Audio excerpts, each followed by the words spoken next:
So, ito na nga. First year college ako noon. Enrollment days. Ang daming tao, mahaba ang pila.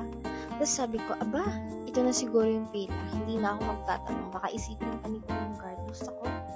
So, ayan, pumila ako. Init, pawis, gutom. Pero at least ganda lang.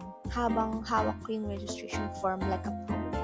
Tapos habang papalapit ako, napansin ko, parang may bayaran. Tapos yung dead ma, baka part ng process.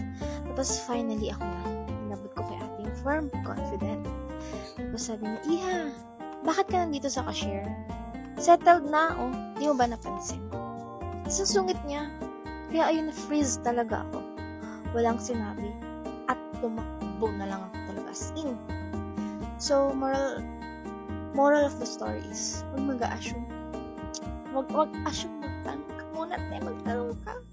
So, ayun, share ko lang ulit kahit wala kayong pake. Bye!